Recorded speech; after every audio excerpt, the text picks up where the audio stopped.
Bienvenue sur la présentation de cette Peugeot 308 de 2019. Fin 2019, elle a actuellement 58 500 km au compteur. De toute façon, ça sera très peu évolutif.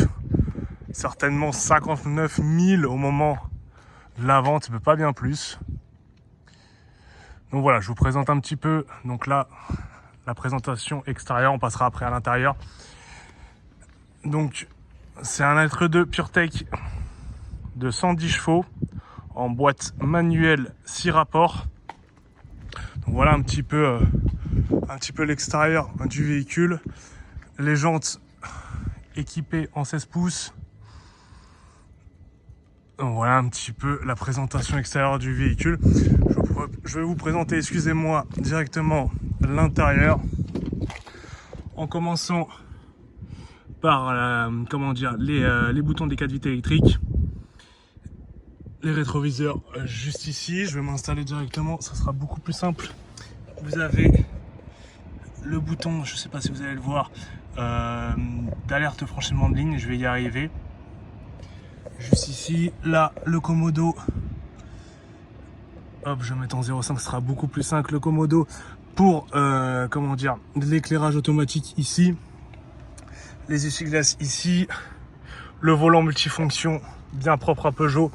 Un petit selon moi, bon en tout cas la prise en main est relativement cool, mais c'est vrai que je préfère moi les grands volants. On retrouve l'écran juste ici avec la climatisation automatique bien évidemment.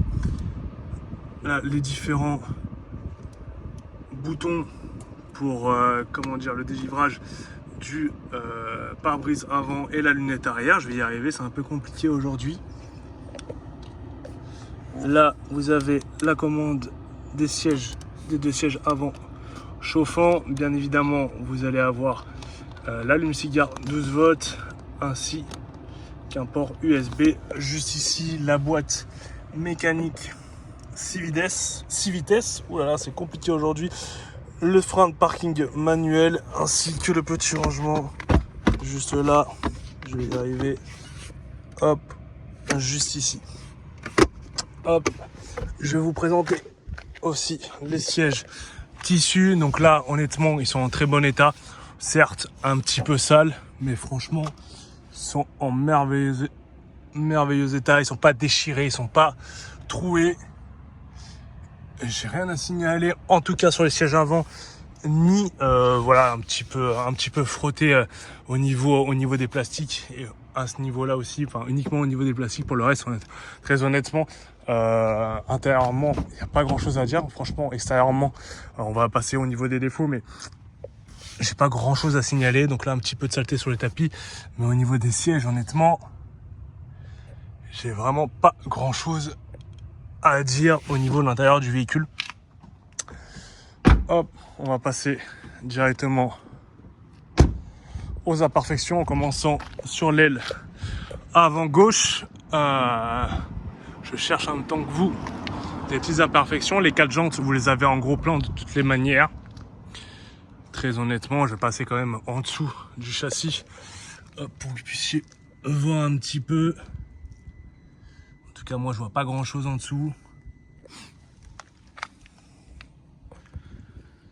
En termes de défauts, honnêtement, alors soit je suis complètement aveugle, et c'est fort probable avec l'âge, soit franchement le véhicule est dans un état presque clinique, hein, j'ai envie de vous dire. J'essaie de chercher des petits défauts, même des petits défauts, j'en ai pas. Voilà, les petits défauts qui sont présents. Voilà, ça va être ça. Mais très honnêtement, bon, si vous avez un léger défaut, juste ici une légère griffe, mais je vais quand même passer au niveau du toit. Très honnêtement, même le toit, je vois pas de poc, je vois pas grand chose. Là, vous avez quand même quelques petites griffures, mais très honnêtement, il faut vraiment s'approcher pour voir qu'elles sont présentes. Un léger petit défaut juste ici. Hop, je regarde si c'est pas de la saleté. Mais très honnêtement, au niveau des portières, que ce soit côté conducteur Ou côté passager, je pense que non. Ça, c'est un petit défaut, vous voyez, au niveau de la portière, juste en dessous de la poignée. Mais sinon, à part ça, je passe à l'aile avant gauche. Là, petit défaut ici, mais très minime. Très honnêtement, c'est que des défauts qu'on voit à quelques centimètres et il faut vraiment s'approcher parce que voilà, dès qu'on recule d'un demi-mètre, on voit plus rien. Donc voilà. Je vais quand même passer au niveau du capot, mais j'avais rien vu au préalable. Là, vous avez quelques saletés qui sont incrustées. Sinon, voilà, bon, forcément quelques petits mais minuscules éclats de gravillon, mais très honnêtement, comme je vous ai dit, à 1 demi-mètre, on voit plus rien. De toute façon, on passe tout de suite au test routier. On se retrouve pour le test routier de cette Peugeot 308. Donc là, je vais démarrer directement le moteur pour que vous puissiez écouter avec moi s'il n'y a pas de bruit anormal. Bon, le véhicule démarre au quart de tour. Voilà, il y a juste une petite erreur au niveau du tableau de bord. C'est pour le radar avant, ne vous inquiétez pas. Je pense qu'il y a juste un petit problème de fixation, c'est rien de grave. Ça peut être ou non réparé avant la vente. Donc voilà, en tout cas, c'est pas quelque chose qui est très grave. Je vais juste diminuer un petit peu la climatisation pour qu'on puisse s'écouter davantage. Sinon, ça va être un peu compliqué s'il y a trop de vent qui souffle. Donc là, je vais m'élancer directement sur l'avenue de mon agence sans cartonner qui que ce soit, ça serait dommage. Là, il n'y a personne, on peut s'engager. Donc le test routier, comme pour habitude, je me répète maintes et maintes fois, mais ce test routier a pour but de voir si au niveau de la direction il y a un problème de parallélisme, de géométrie, aussi pour tester un petit peu le châssis, comment répond le châssis, aussi l'embrayage. Mon embrayage est neuf, donc forcément il n'y aura pas de problème, et aussi au niveau des suspensions s'il n'y a pas de bruit suspect ou anormal. On se retrouve après le cut, le feu est un petit peu long ici, ça vous évite d'attendre trop longtemps. Donc là je vais me lancer sur l'avenue principale en prenant un petit peu de vitesse. Je vais essayer de me mettre à environ 50 km/h comme d'habitude, si la circulation me le permet et si les piétons me le permettent aussi. Voilà, me voilà à environ 50 km/h, forcément il y a un piéton. C'est pas la circulation, c'est les piétons ici, c'est un peu compliqué. Donc là je lâche totalement le volant, d'accord, le véhicule tire totalement droit. J'ai pas de problème au niveau du parallélisme, pas de problème au niveau de la géométrie. Et là, je vais essayer de m'engager directement. Si la circulation me le permet. Là, on va essayer d'enchaîner les 3 dodanes et je vais me taire totalement au passage de ces derniers.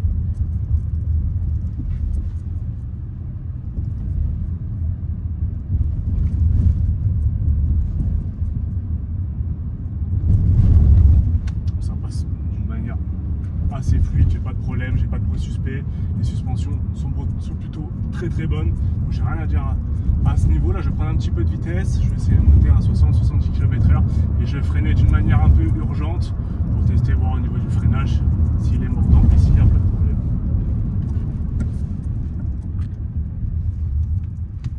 J'ai pas de bruit anormal en tout cas, ça freine plutôt bien, j'ai pas grand chose à dire.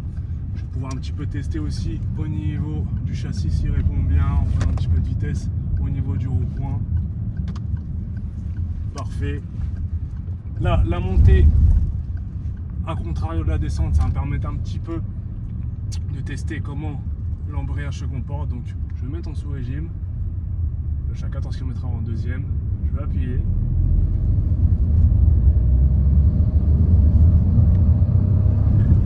Le véhicule prend plutôt bien ses tours, il n'y a aucun problème, l'embrayage patine pas du tout. J'ai été à 13-14 km/h en montée en deuxième. Très honnêtement, elle a de la reprise, elle a ce qu'il faut. L'embrayage patine pas, donc aucun souci à ce niveau-là. Je vais me retaire à l'issue des 3 dodanes.